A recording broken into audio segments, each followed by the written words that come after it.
Ladies and gentlemen, welcome back to the analysis of YOLENO TV. I hope you're well from wherever you're watching this channel. I'd like to start this session by appreciating you so much for making this channel grow. If you wish to support us, just subscribe to our channel and give this video a like. So today's session of the bipartisan talk was one of the most interesting sessions whereby the people in Kenya Kwanza government were taken to task to explain some of the questions that Kenyans have been faced with. So one particular individual is PS Hinga, the housing PS. Now, if I may give you a brief history of housing of PS Hinga, he served in the former regime, and in this regime, he is serving as a PS for housing docket. So PS Hinga was taken to task by Hassan Omar, the Yala Member of Parliament, former CS Eugene Wamalwa, and KALONZO to explain some of those questions which Kenyans have. Kenya Kwanza government that the demolition be a thing of the past. So what happened in Mavoko is heart-rending. Does it prick your conscience? Does it really? Yeah, just for me, I should have put this to you because you're such a marketer and I know you. So today we are not going to get you to sweat, but please think about some of those things. So like for example of the Yala Member of Parliament, he asked PS Hinga to come out clear on the actual position of the housing project, and literally asked the PS to come out clear on whether they are having any challenge implementing the housing project. Hinga, the Excellency will tell you that I've been your biggest proponent here. Very passionate about the housing agenda because it's part of our social contract to give dignity to our people, and I heard you allude to it. You know, the irony is that in Kenya, as we create wealth, we must also bridge the gap to ensure that the dignity of the poor is improved. So we cannot just be saying that we wait for the economy to improve and that's when we start to build houses. We must do both simultaneously or concurrently. But I just wanted you to clarify that this money is not actually for building houses. You're actually facilitating private investors to build these houses. All you're doing is to be able to do some bit of market risk. On the other side, the former CS Eugene Wamalwa reminded PS Hinga that Uhuru is the bearer of the vision of affordable housing project, but shelved the idea when he realized that it was going to be a burden to Kenya. So this question of this realization was channeled to PS Hinga because right now the reason why the former CS Eugene Wamalwa came up with this question is, or this narrative is that right now Kenyans are not headed in the right direction in matters of economy and the economy in their pockets. So that is the reason why Eugene Wamalwa brought this topic and said that Uhuru back then realized that people were going through hard times and decided to shelve the idea. He did not terminate the idea or stop the idea completely, but he simply shelved it for some time. We know that PS Hinga has been very passionate. I was privileged to have served with him in the last regime, and it is true that this was one of the key pillars of the Big Four agenda of the Jubilee administration that we served together. But of course, we ran into headwinds.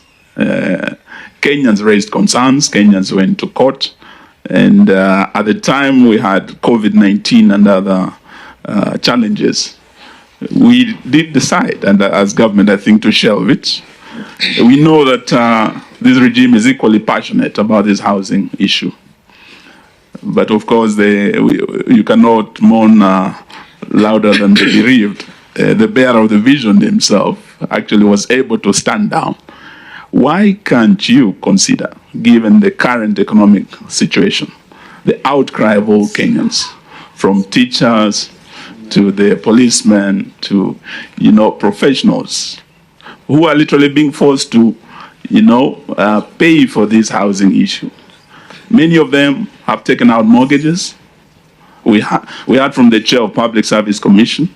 They are taking home just about a third of their salaries. Many of them are going into depression. To add this housing levy on top of their very thin pay slips is the most oppressive thing under the prevailing economic situation. Why wouldn't you consider, as we did in the last regime, doing away with this for now, so that you don't have to do everything at once? As experts have said, you cannot load everything at once on this Kenyan who is already overtaxed. But you see the response that PS Hinga gave, regarding that question. Egypt in 2014, they to date have built close to 1 million houses.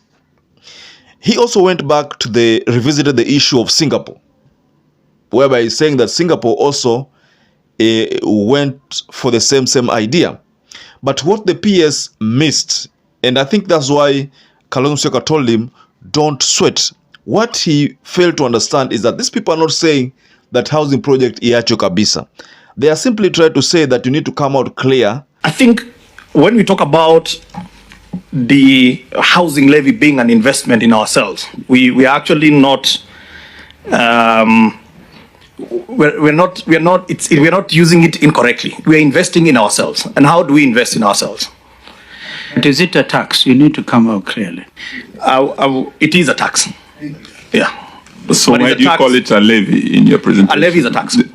A levy and a tax, there's no difference. Actually, just go take the definition of a levy from what do you call it?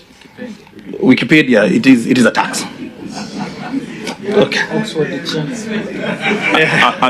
And the CS calls it an investment. It's a bit confusing. The effect is an investment. We're investing in ourselves, okay? Because we are taking that money and putting it in productive sectors that are going to be very important in the creation of jobs. But Mr. Hinga, let's be clear. You say a levy is a tax. Yes. Now, my own understanding, we've heard it from here, from various presenters. A task, if it is a housing tax, then everybody, irrespective of who they are, will be subject to that tax. Correct. To tax. But if it's a levy, then you can even go on a voluntary basis. Those who want to, because there are people, for example, who are in their 60s, going to retire, or may have retired, and they're paying a housing tax. So they ask themselves, how will this benefit me? Because I'm just about to retire. But if it is a tax, then of course they have to pay. And that is a punitive aspect that Eugene was talking about. Yeah. I think from the PS, the CS's presentation is calling it an investment. An investment can be voluntary. And, according to the priority of either that teacher, that lawyer, that doctor, that policeman. But what is oppressive about this is that you must pay it as an employer. It's cutting both ways, yep, including people losing their jobs because they can't sustain this. Correct. Yeah, Chair. The CS didn't just refer to it as an investment.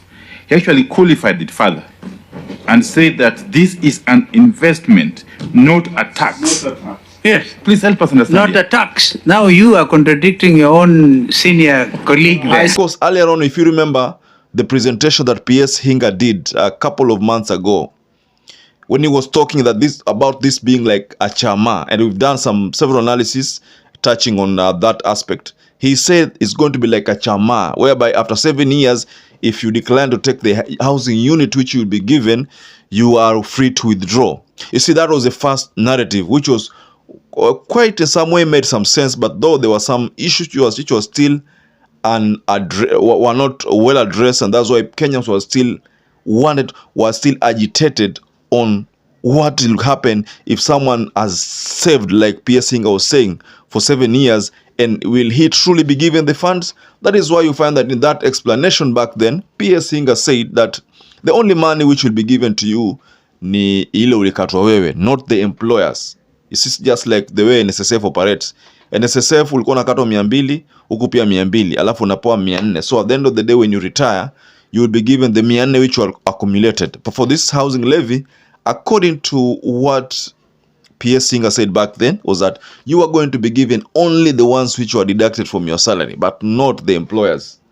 Whereby that's when the Federation of Kenya Employers realized that this government was now hell-bent in taxing employers.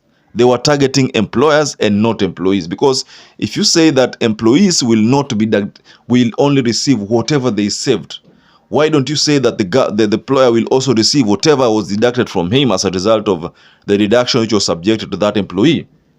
So this is the reason why PS Inga alisweat wakati ule. And Kalonzo Musyoka kept reminding him, don't sweat. Such a marketer, and I know you. So today we are not going to get you to sweat, but please think about... He was asked not to sweat. So also, if you listen to what Marsabit UDA Senator Chute Mohamed said a couple of days ago, when Chute Mohamed said that this housing project is a scam. I mean, that's what he said, and I have a video that is going to support that. It is a scam. I mean, that is a UDA senator, by the way. He is saying that it is a scam. What is it that he could have noted in that? I mean, he gave an example of the Buxton project. Remember the Buxton, the new Buxton, the project which was completed a couple of I think a month ago or 2 months ago, and was also launched. So he gave that example and said how rates were charged there, how they were inflated. Affordable housing is a scam. It is surprising to note that the price in Buxton today is 90,000 shillings per square meter. And the neighboring estate, which is being built now near the stadium, is going for less than 70,000 per square meter. Honorable Speaker, this issue of affordable housing is a scam. You know, so all these things were meant to give this housing project a test. And as usual, Hinga said so many things, a lot of stories, and some of those stories I just decided to ignore them. But there are so many things, the big talks there, you know.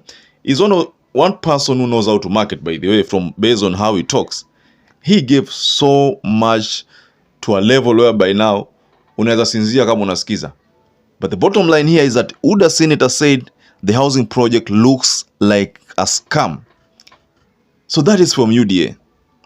I mean, it's quite shocking because right now ODM people are wamenyamaza kidogo on this issue. The people who are now reacting ni our UDA people. They are calling it a scam, yet they voted to support it. So why didn't they investigate back then? Why didn't they just vote? Why did they vote without even thinking twice? So now they are thinking twice and realizing that, oh, labda kuna kitu. Because if you listen to what Hassan Omar said, Hassan Omar also had similar, almost similar sentiments. He felt short of saying this as scam, but he didn't want to say that because, you know, considering that he was nominated as a Yala member of parliament, haezi kusema kitu kama hiyo. Sababu hiyo ni kitu very, very delicate. So, ladies and gentlemen, what do you make of PS Hinga's remarks, you know, and the questions which were channeled to him? Do you think he answered the questions correctly? Ama ni kama ile wakati alipofanya presentation alikuwa na kusweat. Well, ladies and gentlemen, just give us your comment below the comment section. Now, perhaps if you're watching this video for the first time or a regular viewer who has not subscribed to this channel, please, I'd like to kindly request you to subscribe to this channel and give this video a like. Mind you, if you like our video, YouTube gets to share it to other people. So it's so important if you like this video. To those who have supported us by either subscribing, liking, or sharing our videos, I want to say that I'm forever grateful for that support, because without you, this channel cannot grow. So until we catch up again, stay safe and stay blessed.